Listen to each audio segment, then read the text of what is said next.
Hello everyone. GST के अंदर आज हम बात करेंगे नए new chapter number 5 that is a registration under GST. GST के अंदर यदि हमें रजिस्ट्रेशन को यदि डिवाइड करना हो तो हम रजिस्ट्रेशन को दो कैटेगरी के अंदर डिवाइड कर सकते हैं। Number 1 that is a compulsory,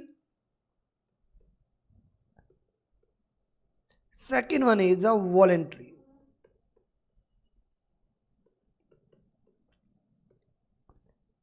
We can divide a registration under GST in a two categories. एक कंपलसरी रजिस्ट्रेशन कराना पड़ेगा और दूसरा आपको वॉलेंट्री रजिस्ट्रेशन कराना पड़ेगा। और यदि हम कंपलसरी रजिस्ट्रेशन की बात करते हैं तो इसको हम दो सेक्शन में डिवाइड कर सकते हैं, सेक्शन 22 एंड सेक्शन 24।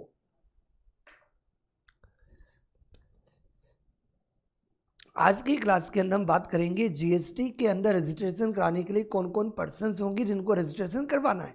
तो जो रजिस्ट्रेशन की जो रिक्वायरमेंट है वो दो टाइप की है। एक तो हो कंपलसरी, कंपलसरी मीन करवाना ही पड़ेगा, मैं नहीं करवाऊं तो तुम्हारे ऊपर पेनल्टी लगेगी, तुम्हें करवाना है, you are compulsory.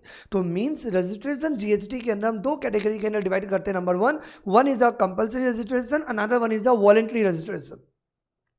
Compulsory registration भी हमें यहाँ पे दो पार्ट में याद करना है, सेक्शन 22 और सेक्शन 24। तो सेक्शन 22 के अंदर और सेक्शन 24 के अंदर जो जो पर्सन्स कवर्ड हैं उन्हें कंपलसरी रजिस्ट्रेशन करवाना है। सर वॉलेंट्री रजिस्ट्रेशन आपको सेक्शन 25 के अंदर दिया हुआ है, सब सेक्शन 3 के अंदर, कि जो कंपलसरी तो नहीं है लेकिन वॉलेंट्री अपनी इच्छा से यदि कोई पर्सन बोले मुझे जीएसटी में रजिस्टर्ड होना है तो आजा, तुम भी रजिस्ट्रेशन करवा सकते हो। इन दो कंसेप्ट के साथ एक और कंसेप्ट हमारे लिए बहुत इंपॉर्टेंट है, सेक्शन 23। सेक्शन 23 आपको बताएगा persons not liable to be registered, not liable to be registered. तो बेसिकली एक तरीके से आप बोलो तो तीन सेक्शंस बहुत इंपॉर्टेंट होंगे, section 22, 24, section 22, 24 persons liable to be registered compulsory. Section 23 ये वो पर्सन है जिन्हें रजिस्ट्रेशन नहीं करवाना। सर वो 22 में कवर्ड है, 24 में कवर्ड है, नहीं करवाना नहीं करवाना नहीं करवाना नहीं कराना। तो 23 के अंदर जो जो पर्सन कवर्ड है उन्हें रजिस्ट्रेशन नहीं करवाना।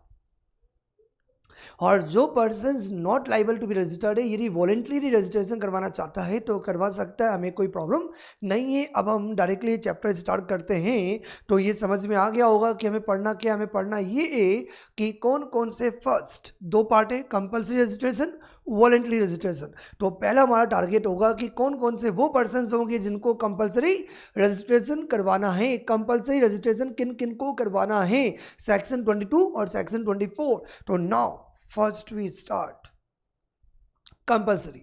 और कंपल्सरी के अंदर भी जो हमने यहां पे कवर किया इट इज सेक्शन 22। दो सेक्शन है 22 और 24। 24 पे हम आगे आएंगे, एक बार हम पहले याद करेंगे section 22। Persons liable for registration, कौन कौन से पर्सन है जिन्हें जीएसटी में रजिस्ट्रेशन करवाने के लिए लाइबल है, सेक्शन 22। वैसे इसमें जो मेनली जो इंपॉर्टेंट है वो सेक्शन 22 सब सेक्शन 1 ही इंपॉर्टेंट है। 22 सब सेक्शन 3 और 4 एक बार रीड करने के लिए ज़्यादा इंपॉर्टेंट नहीं है, लेकिन यदि हम लोग को यदि पढ़े तो हमें पढ़ने ही तीनों पॉइंट्स पढ़ेंगे, सेक्शन 22 1, 22 3, 22 4। मुझे पता है कुछ बच्चों के दिमाग में डाउट आ रहा होगा, सर भूल जाते हो कि मैथमेटिक्स, सर 22 1 आया, 22 3 आया, 22 4 आया, सर 22 2 क्यों नहीं बताया, भूल जाते हो। नहीं भूला, रीज़न है बाद में बताऊंगा, बाद में मतलब इसके बाद, पहले ये तो याद करें। तो यस, पहले हम ये याद करेंगे किन पर्सन को कंपलसरी क्राइटेरिया दिया होगा। तो यदि उस क्राइटेरिया के अंदर यदि आप फॉलो करते हो तो आपको रजिस्ट्रेशन करवाना है, आपको रजिस्ट्रेशन करवाना पड़ेगा। तीन सेक्शंस आप याद करेंगे, 22 सब सेक्शन 1, 22 सब सेक्शन 3, 4।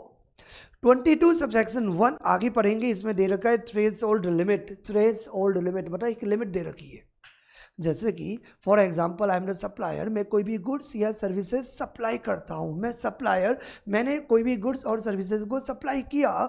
तो यदि सप्लायर सप्लाई करता है 5 रुपीज़ का, 10 रुपीज़ का, 2000 रुपीज़ का, 10,000 रुपीज़ का, तो उन्होंने बोला छोटे मोटे जो भी सप्लायर से तुम्हें रजिस्ट्रेशन करवाने की ज़रूरत नहीं है क्योंकि तुमसे नहीं लेंगे जीएसटी। टोटल पूरे साल भर में आप 10,000 का सप्लाईज करते हो, 1 लाख रुपीज़ का सप्लाईज करते हो, तो इन्होंने टर्नओवर दिया हुआ है, एक लिमिट दे रखी है, यदि उस लिमिट से ज़्यादा यदि आपका सप्लाईज होता है तो आपको रजिस्ट्रेशन करवाना है, अदरवाइज नहीं कराना। ये पॉइंट डिटेल में बताऊंगा, ये बहुत इंपॉर्टेंट है। अब न्यूमेरिकल भी स्टार्ट हो गया है, तो 22(1) तो टिप्स पे याद होगा, वेरी वेरी इंपॉर्टेंट।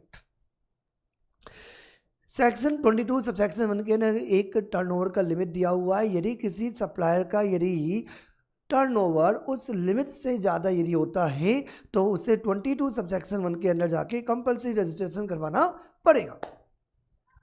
22 सबसेक्शन 3 और 22 सबसेक्शन 4 यदि नहीं भी पढ़ो तो चलेगा, लेकिन यदि हम लो पढ़ रहे हैं तो हमें पढ़ना चाहिए, तो बहुत ज़्यादा इंपॉर्टेंट नहीं है, ज़्यादा टाइम डिवोट करना भी मत, जल्दी से रीड कर लेना। 22 सबसेक्शन 3 एंड 22 सबसेक्शन 4, 3 से कनेक्टेड है 4, तो हम बात कर लेते हैं 22 सबसेक्शन 3 की। किसकी बात करें? 22 सबसेक्शन 3। 22 सबसेक्शन 3 क्या कहता है, समझना बड़ा इजी है, ज़्यादा बड़ा पेचीदा नहीं है ये, और याद करने का कुछ है ही नहीं इसमें। 22 सबसेक्शन 3 जो है ना, ये 22 सबसेक्शन 3 राइट, ये क्या कहता है समझना। 22 सबसेक्शन 3 ये कहता है कि ए कोई धंधा कर रहा है, कोई भी बिजनेस कर रहा है, और ये ए रजिस्टर्ड है, ठीक है, कोई कंफ्यूजन? अभी समझाएगा है जो कंफ्यूजन होगा। ए कोई भी बिजनेस करता है, कोई भी सप्लाईज करता है, और ये ऑलरेडी रजिस्टर्ड है, और ए ने क्या किया, कहाँ रजिस्टर्ड है? जीएसटी में। ए कहाँ है? जीएसटी में ऑलरेडी रजिस्टर्ड है, कोई भी धंधा करता है, कोई भी गुड्स या सर्विसेज को सप्लाई करता है, और ए ने बी को बिजनेस ट्रांसफर कर दिया, सेल कर दिया। मतलब ए कोई भी गुड्स सर्विसेज को सप्लाई करता है, उसका कोई भी बिजनेस है, तो ए रजिस्टर्ड है जीएसटी के अंदर, उसने अपना बिजनेस बी को ट्रांसफर किया। बड़े ध्यान से देखना, हेलो तुमसे बात कर रहा हूं, जाना नहीं कहीं भी। ए जीएसटी में रजिस्टर्ड है, ए जीएसटी में रजिस्टर्ड है, वो कोई भी गुड्स या सर्विसेज को सप्लाई करने का जो बिजनेस करता है, ये बिजनेस किसका है? ए का। लेकिन ए ने ये बिजनेस बी को ट्रांसफर किया। अब ए रजिस्टर्ड था, अब ये बिजनेस कौन देख रहा है? बी। तो रजिस्टर्ड कौन होगा? रजिस्टर्ड कौन कराएगा? बी। कोई बोलने वाली बात है? Very simple. सर नहीं समझ में आया, वापस से बताओ। ए समझो बात, ए कोई भी बिजनेस कर रहा है, गुड्स का, सर्विसेज का, और ए जीएसटी में रजिस्टर्ड है। ए यदि ऑलरेडी जीएसटी के अंदर रजिस्टर्ड है, और ए ने अपने धंधे को अपने बिजनेस को ट्रांसफर किया बी को, तो यदि ए का जो बिजनेस है ए का नहीं रहा, अब किसका हुआ? बी का हुआ। तो बी को क्या करना पड़ेगा? हमें बिजनेस को चला कौन रहा है? Sir obviously B. तो रजिस्ट्रेशन कौन करवाएगा? बी। ये 22 सबसेक्शन 3 में दिया हुआ, इसलिए मैंने बोला था ये जल्दी जल्दी आप पढ़ सकते हो, बड़ा इजी कंसेप्ट है, क्योंकि जिसका बिजनेस होगा उसे ही रजिस्ट्रेशन कराना पड़ेगा। पहले बिजनेस कौन रन कर रहा था? ए। तो ए ऑलरेडी रजिस्टर्ड है, तो जो ऑलरेडी रजिस्टर्ड है, यदि उसने अपने बिजनेस को यदि अनदर पर्सन को यदि ट्रांसफर किया, तो जो ट्रांसफरी है कौन है बेटा? जो ट्रांसफरी है। या एक और रीजन हो सकता है ट्रांसफर का, कि फॉर एग्जाम्पल ये ए का कोई बिजनेस है, और ए क्या है? ऑलरेडी रजिस्टर्ड है। ए क्या है? ऑलरेडी रजिस्टर्ड है। फॉर एग्जांपल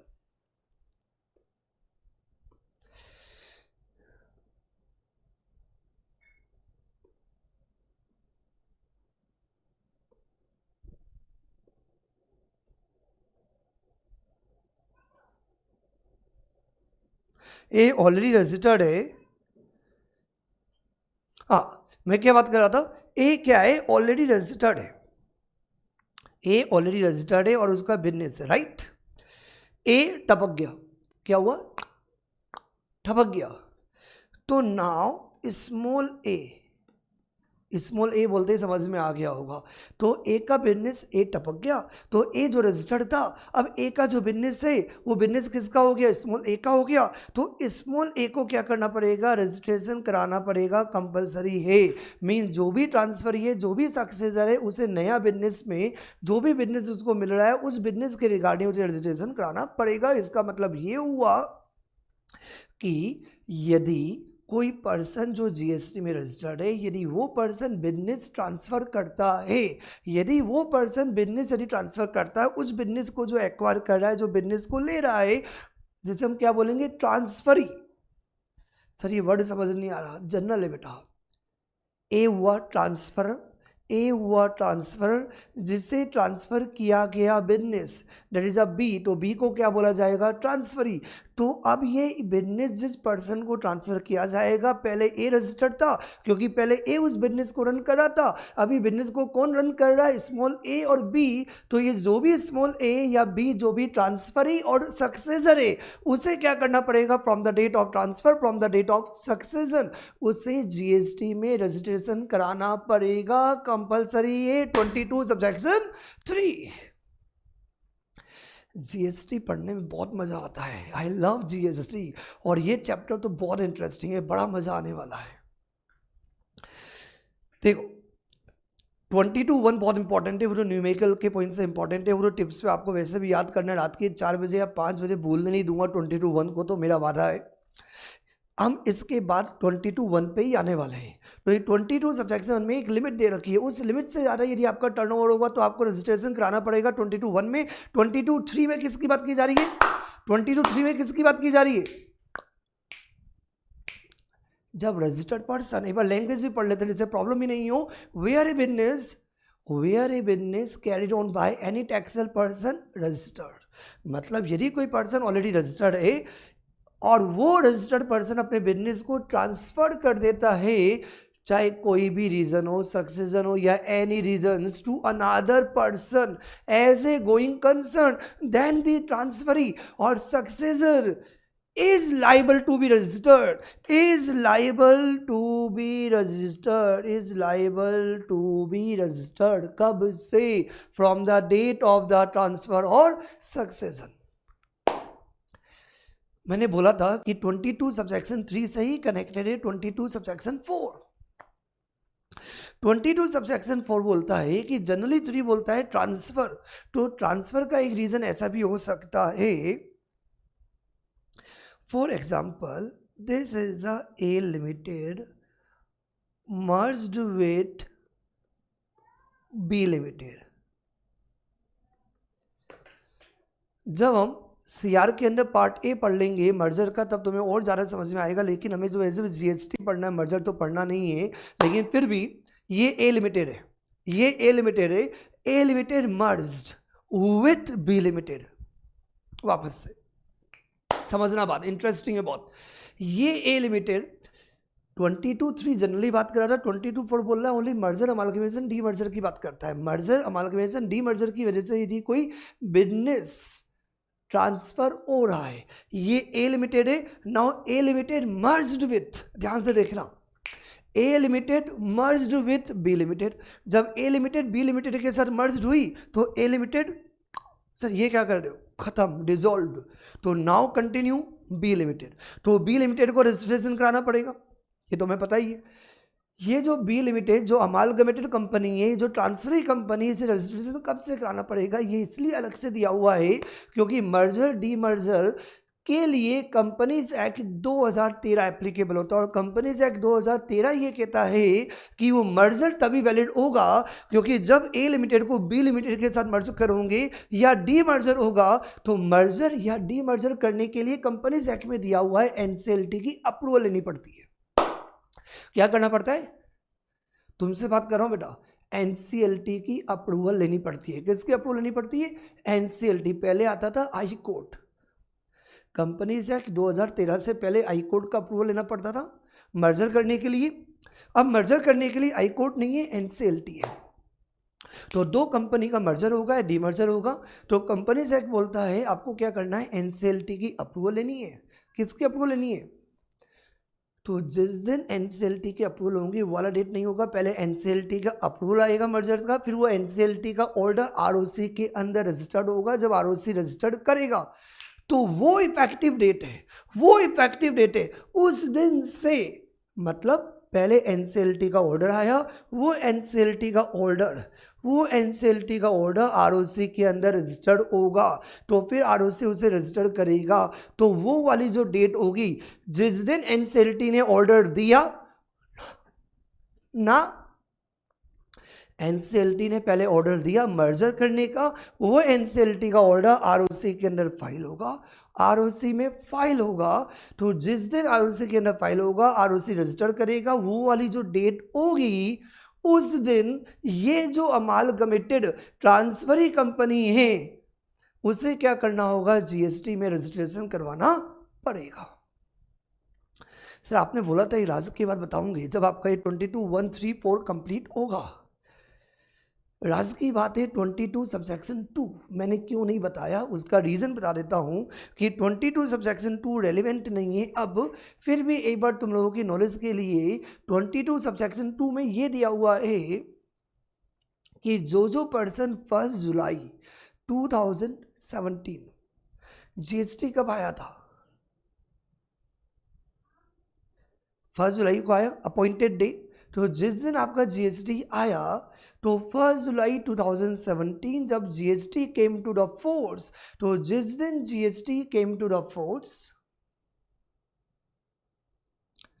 उस दिन जो पर्सन रजिस्टर्ड थे उस समय जो भी लो एप्लीकेबल है, चाहे वो आपका एक्साइज हो, चाहे वो आपका सर्विस टैक्स हो, चाहे वो आपका सेल टैक्स लो, तो जितने भी पर्सन रजिस्टर्ड थे उन सबको कंपलसरी जीएसटी में रजिस्ट्रेशन करवाना पड़ेगा। ये लो था। सर ये अब रेलिवेंट क्यों नहीं है, क्योंकि भैया जब जीएसटी आया ना तब की बात है, अभी क्या चल रहा है 2020, तो प्रैक्टिकली अभी सेक्शन यूज आने वाला नहीं है 22।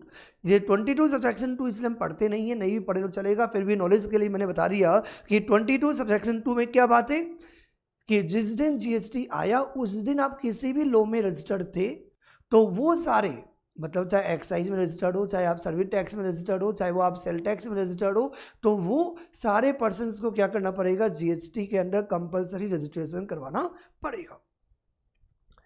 अब मुझे पता है सब वेट कर रहे हैं सर 22 सबसेक्शन 1 के अंदर थ्रेशोल्ड लिमिट क्या है। 22 सबसेक्शन 1 की थ्रेशोल्ड लिमिट, ये लिमिट किस तरीके से दी है समझने का ट्राई करना, बहुत मजा आने वाला है। थ्रेशोल्ड लिमिट मतलब ये कि यदि सप्लायर का टर्नओवर एक लिमिट से कम है तो उसे रजिस्ट्रेशन कराने की ज़रूरत नहीं है। रजिस्ट्रेशन आपके लिए मैंडेटरी हो जाएगा, कंपलसरी हो जाएगा, जो लिमिट दे रखी है यदि वो क्रॉस हो जाती है। किस तरीके से दिया है इसमें हम बोल सकते हैं कि 2 पॉइंट में हमने डिवाइड किया है, पॉइंट नंबर 1, पॉइंट नंबर 2।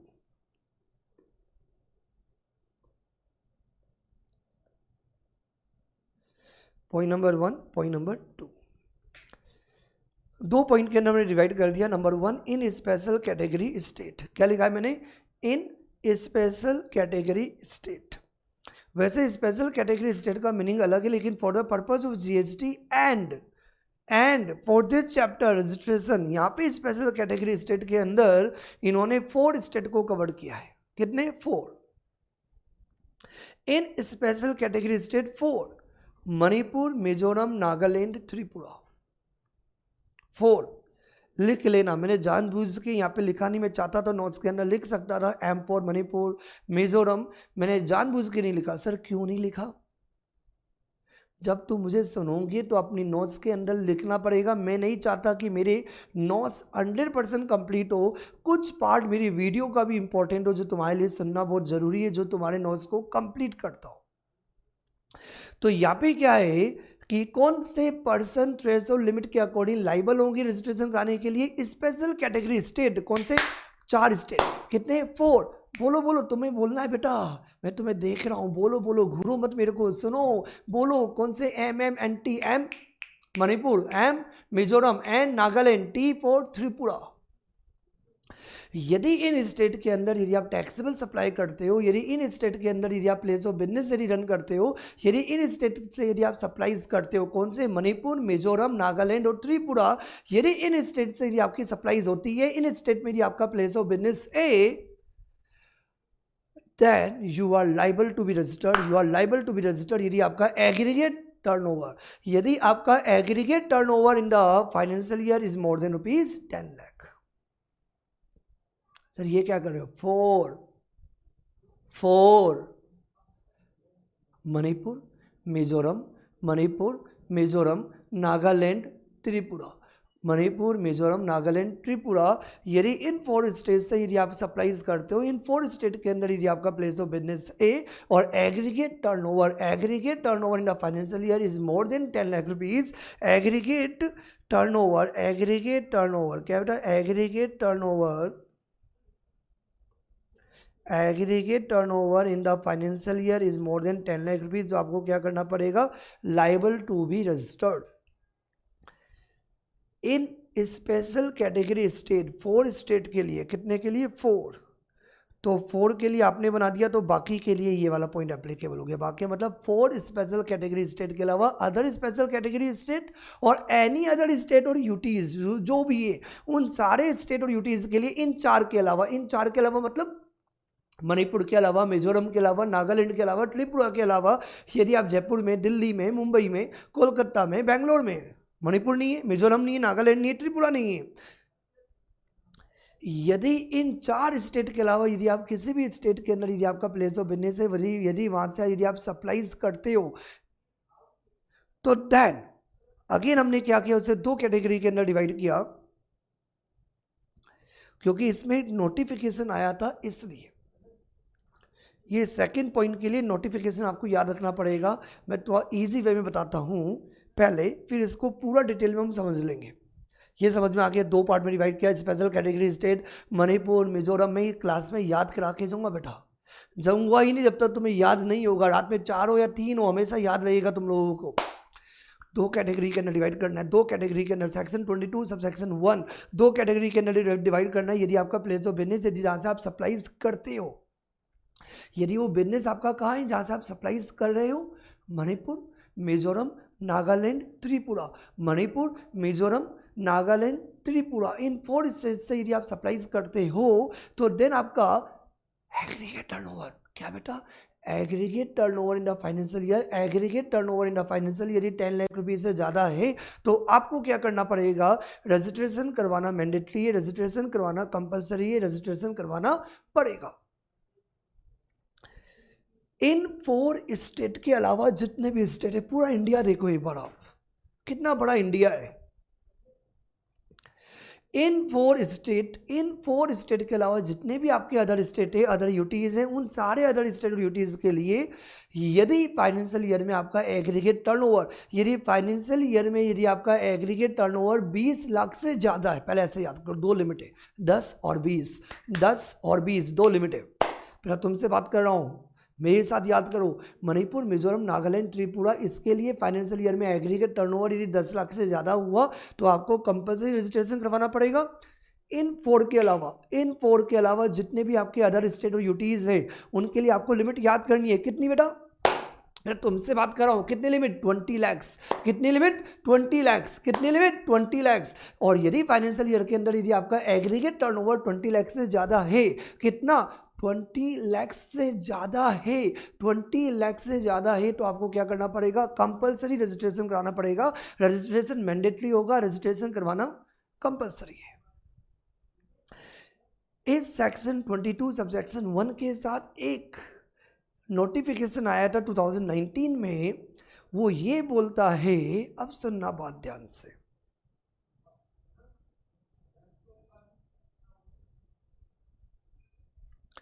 वो क्या बोलता है समझना, वो आपको अलग से याद करना है। वो ये बोलता है टोटल 10 स्टेट, कितने स्टेट, 10 स्टेट, कितने स्टेट, 10 कैसे हुए, मणिपुर, मिजोरम, नागालैंड, त्रिपुरा के ये 4 स्टेट, मणिपुर, मिजोरम, नागालैंड, त्रिपुरा के ये 4 स्टेट, वापस से बोलो, बोलना है मेरे साथ, मणिपुर, मिजोरम, नागालैंड, त्रिपुरा के ये जो 4 स्टेट है, 4 स्टेट के अलावा ये 6, तो 4 + 6 कितना हो गया, 4 + 6 इज 10, तो ये 10 स्टेट की बात कर रहा है। मतलब 40 लाख रुपीस का लिमिट नोटिफिकेशन 2019 के अंदर इंट्रोड्यूस किया गया, किन के लिए, जिनका प्लेस ऑफ बिजनेस है, जो सप्लाईज कर रहे हैं उन स्टेट और उन यूनियन टेरिटरीज के अदर देन 10 स्टेट। 4 तो याद हो गया, 6 और याद कर लो। 6 क्या है, AP, Arunachal Pradesh, AP, Arunachal Pradesh, M for Meghalaya, P for Puducherry, S for Sikkim, T for Telangana, U for Uttarakhand. U for Uttarakhand. यदि कोई लिख नहीं पाया हो एक बार में तो पोज करके लिख सकते हो। कितने स्टेट हो गए? 10 के अलावा मणिपुर, मिजोरम, नागालैंड, त्रिपुरा, ये 4 स्टेट, 6 और है जहाँ पे 40 लाख का बेनिफिट नहीं मिलेगा। मतलब आपको ये याद रखना है कि इन 4 में 10 लाख की लिमिट है रजिस्ट्रेशन कराने के लिए, इन 4 स्टेट के अंदर 10 लाख की लिमिट है, इन 4 स्टेट के अलावा पूरी जगह 20 लाख की लिमिट है। लेकिन 40 लाख का बेनिफिट किसको मिलेगा? 40 लाख का बेनिफिट मिलेगा 10 स्टेट के अलावा। मतलब 40 लाख तक उन्हें रजिस्ट्रेशन कराने की जरूरत नहीं है यदि उनका प्लेस ऑफ बिजनेस जयपुर में हो। सर जयपुर हो सकता है, मुंबई हो सकता है, बिल्कुल जयपुर और मुंबई दोनों इन 10 स्टेट में नहीं आते। देखते जयपुर क्या मणिपुर है?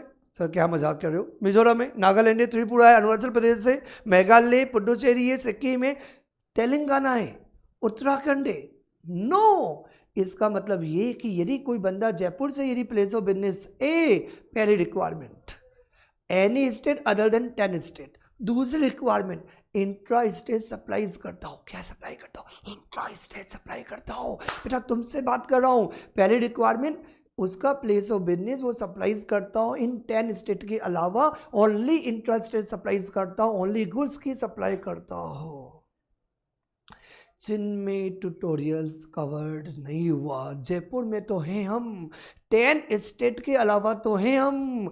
सर आप क्यों नहीं आए? क्योंकि भैया हम गुड्स सप्लाई नहीं करते। हम क्या सप्लाई करते हैं? हम सर्विसेज सप्लाई करते हैं। सर कभी कभी हम नोट्स बेचते भी तो हो, तो हम गुड्स और सर्विसेज दोनों सप्लाई करते हैं। क्योंकि कुछ बच्चे ओनली हमसे कंपाइलर भी खरीदते हैं, तो हम अलग से कंपाइलर बेचते हैं, कुछ मटेरियल सेल करते हैं, तो हमें बोल सकते हो कि हमने गुड सेल किया। लेकिन एक्सक्लूसिवली हम गुड सप्लाई नहीं करते, हम सर्विसेज सप्लाई करते हैं। तो हमारे लिए लिमिट क्या एप्लीकेबल होगी? 20 लाख रुपीज़। क्योंकि मैंने कैसे याद कराया? मैंने ऐसे याद कराया, बहुत ईजी है, बड़ा इंटरेस्टिंग है। मैंने इसे दोनों तरीके से कवर किया। मैंने एक तरीका और दिया है कि ऐसे समझ लो या ऐसे समझ लो। कंसेप्ट तो 22 सबसेक्शन 1 का यही है जो मैं बोले जा रहा हूँ। मणिपुर, बेटा तुमसे बात कर रहा हूं, बोलो मेरे साथ। MMNT, MM बोलो, MMNT। मणिपुर, मिजोरम, नागालैंड, त्रिपुरा, इन 4 स्टेट से यदि आपका प्लेस ऑफ बिजनेस है, इन 4 स्टेट से यदि आप टैक्सेबल सप्लाईज करते हो, तो 10 लाख रुपए से ऊपर यदि आपका एग्रीगेट टर्नओवर है तो आपको रजिस्ट्रेशन कराना पड़ेगा। और यदि एग्रीगेट टर्नओवर यदि फाइनेंशियल ईयर में अप टू ₹10 लाख से, अप टू ₹10 लाख से, तो आपको रजिस्ट्रेशन नहीं करवाना। इन 4 स्टेट के अलावा, इन 4 स्टेट के अलावा, इन 4 स्टेट के अलावा जो बाकी रिमेनिंग जितने भी स्टेट और यूनियन टेरिटरीज हैं, जितने भी रिमेनिंग स्टेट और यूनियन टेरिटरीज हैं, उन रिमेनिंग स्टेट और यूनियन टेरिटरीज के जरिए जो आपकी जो लिमिट होगी वो 10 लाख नहीं होगी, वो 20 लाख रुपीज़ होगी। तो 20 लाख रुपए तक आपको रजिस्ट्रेशन नहीं कराना पड़ेगा। इसका मतलब ये हुआ कि जिनमें ट्यूटोरियल्स का टर्नओवर यदि 20 लाख रुपीज़ तक है तो रजिस्ट्रेशन नहीं करवाना, और यदि चिन्मय ट्यूटोरियल्स का टर्नओवर यदि 20 लाख से ज़्यादा है तो रजिस्ट्रेशन करवाना पड़ेगा। इन्होंने एक पॉइंट और बोला कि कुछ लोग हैं क्या, इन 10 के अलावा, इन 10 स्टेट 4+6, इन 10 स्टेट के अलावा यदि किसी स्टेट से यदि आप सप्लाईज करते हो, इंट्रा स्टेट सप्लाईज करते हो और एक्सक्लूसिवली गुड्स में ही डील करते हो, तो then up to ₹40 lakhs, up to ₹40 lakhs, up to ₹40 lakhs आपको रजिस्ट्रेशन नहीं कराना। यदि आपका aggregate turnover in the financial year more than ₹40 lakhs, तभी आपको क्या करना होगा? रजिस्ट्रेशन करवाना होगा। मैंने बच्चों की हेल्प करने के लिए मैंने क्या किया, इसे दूसरे तरीके से भी एक्सप्लेन कर दिया 22 सबसेक्शन 1 को। ऐसे नहीं तो वैसे, वैसे नहीं तो वैसे, मतलब ये दोनों अलग अलग नहीं है, बात एक है। जिसको जो अच्छा लगे वैसे याद कर लेना। एक बार देखते हैं इसमें क्या दिया हुआ है।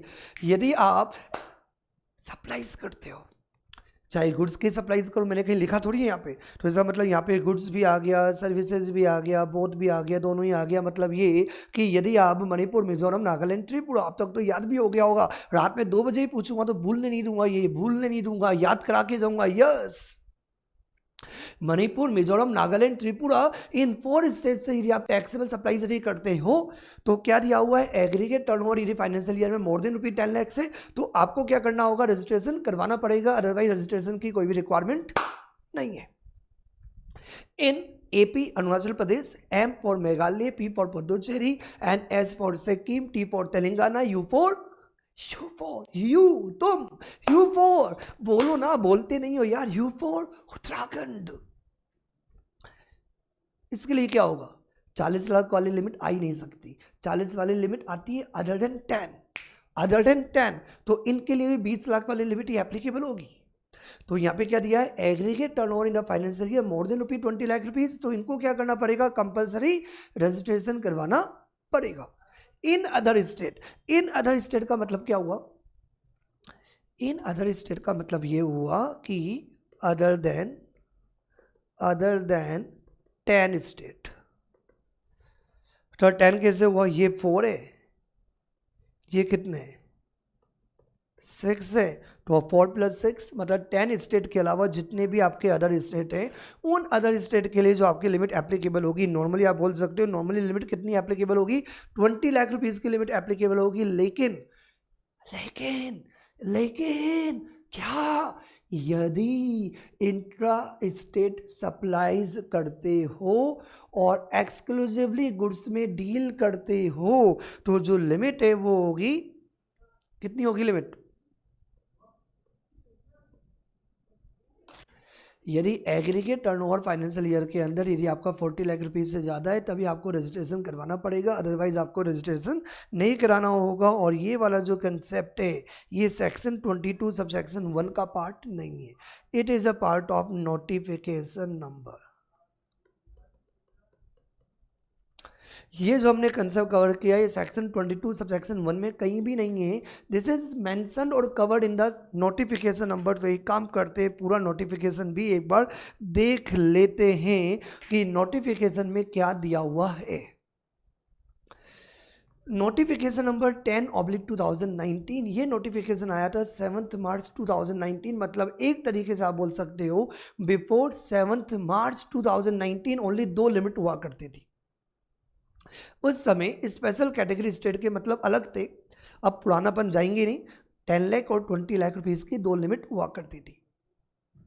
अब 3 लिमिट है, 10 लाख, 20 लाख, 40 लाख। वापस से रिपीट नहीं करूंगा, समझ में आ गया। इस समय मेरा जो फोकस है वो ओनली इस बात पर है कि 40 लाख रुपीस की लिमिट किन के लिए एप्लीकेबल है। मतलब ये कि नॉर्मली 20 लाख रुपए की लिमिट एप्लीकेबल होती है कि जब आपका एग्रीगेट टर्नओवर फाइनेंशियल ईयर के अंदर 20 लाख से ऊपर होता है अदर देन MMNT, तो आपको कंपलसरी रजिस्ट्रेशन कराना पड़ता है। लेकिन अदर देन 10 स्टेट ये कहाँ दिया हुआ है, पूरा नोटिफिकेशन अपन देख लेते हैं कि किन को बेनिफिट 40 लाख रुपीस का मिलता है, किन को 40 लाख रुपए की एग्रीगेट टर्नओवर तक रजिस्ट्रेशन नहीं करवाना।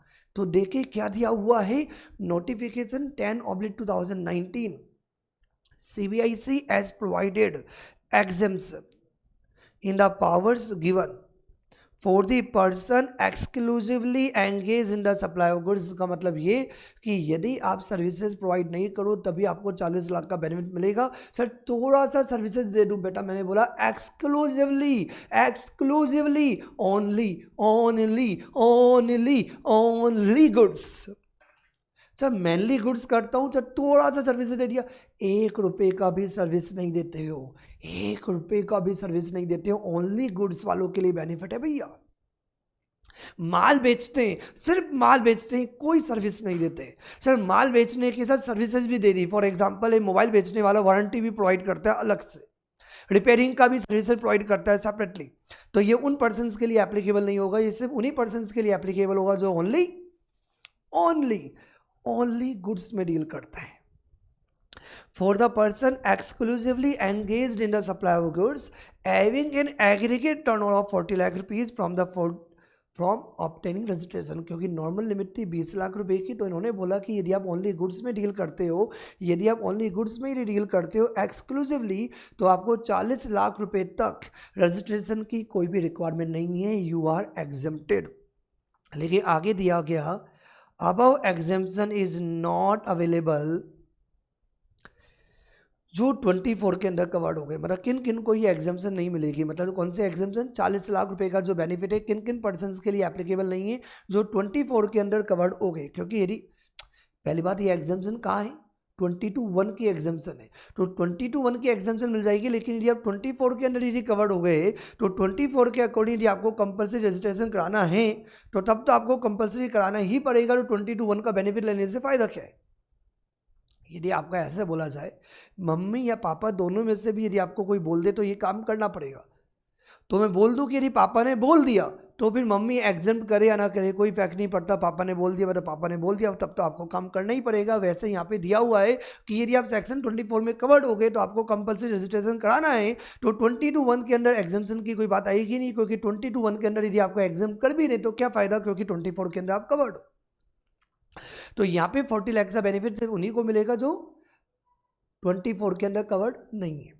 और किन को मिलेगा, पहला पॉइंट। सेकंड पॉइंट, कुछ गुड्स को नोटिफाइड किया है, बोल सकते हो नोटिफाइड गुड्स, इनको बेनिफिट नहीं मिलता। किनको नहीं मिलता, जो आइसक्रीम जो सप्लाई करते हैं, जो सप्लाई करते हैं आइसक्रीम, एडिबल आइस, पान मसाला, टबेको एंड मैन्युफैक्चर टबेको, ये भी कवर्ड नहीं है। मतलब ये कि यदि आप पान मसाला यदि बेचते हो, ओनली से पान मसाला यदि आप बेचते हो तो आपको 40 लाख रुपीज़ की लिमिट आपके ऊपर एप्लीकेबल नहीं होगी, आपके ऊपर 20 लाख का ही लिमिट एप्लीकेबल होगा।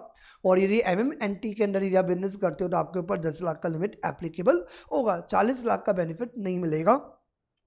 और किनको नहीं मिलेगा वो तो अपने को ऑलरेडी पता ही है। ये टोटल कितने दिए हुए होंगे, काउंट करके देखना एक बार, कितने दिए हुए बेटा देखो तो सही। 1 2 3 Arunachal Pradesh, Manipur 2, 3 Meghalaya, 4 Mizoram, 5th Nagaland, 6 Puducherry, 7 Sikkim, 8 Telangana, 9th Tripura, 10th Uttarakhand. 10 मैंने बोला ना 10 स्टेट के अलावा, तो 10 स्टेट के अंदर बेनिफिट नहीं मिलता, 10 स्टेट के अंदर बेनिफिट नहीं मिलता। यदि आपने डायग्राम यदि देखा होगा तो आपने देखा होगा उस डायग्राम के अंदर क्लियरली दिया हुआ है other than 10 state. Other than 10 state के अंदर यदि आप गुड्स के अंदर सप्लाई करते हो तो आपको 40 लाख रुपीज़ का बेनिफिट मिलता है। 40 लाख से ऊपर ही आपको रजिस्ट्रेशन कराना पड़ता है, 40 लाख तक आपको रजिस्ट्रेशन की कोई भी रिक्वायरमेंट नहीं होती। समझ में आ रही बात सर? बिल्कुल समझ में आ रही है सर, कोई प्रॉब्लम नहीं है। यदि खुद ही कुएं में कूदना है तो फिर बेनिफिट देने का क्या मतलब है सर? मैंने बोला पापा या मम्मी दोनों में से बोल दिया, बच्चा बोलता है मुझे खुद को ही बोलना है, पापा बोले मम्मी बोले क्या फर्क पड़ता है, मैं तो काम करूंगा। फिर तुझे खुद को ही काम कराना है तो फिर एग्जाम्शन देने का क्या मतलब है? मतलब यदि किसी बंदे ने खुद ने यदि वॉलेंटरी रजिस्ट्रेशन करवा लिया है तो फिर उसको किस बात का एग्जाम्शन, उसको एग्जाम्शन नहीं मिलेगा।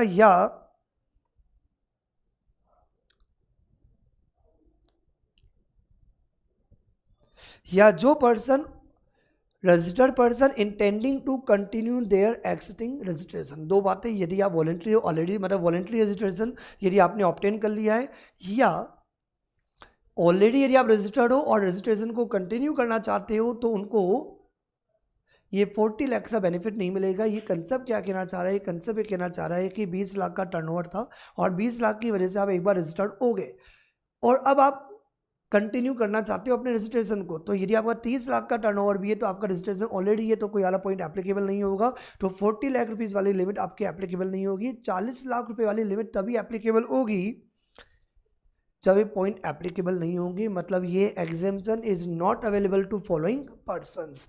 इन पर्सन को 40 लाख रुपीज़ का बेनिफिट नहीं मिलेगा। मतलब इन पर्सन के लिए जो नॉर्मल लिमिट है 20 लाख रुपीज़ की वही एप्लीकेबल होगी, और 20 लाख से 10 लाख भी हो सकता है यदि वो MMNT में चले गए। MMNT मणिपुर, मिजोरम, नागालैंड, त्रिपुरा।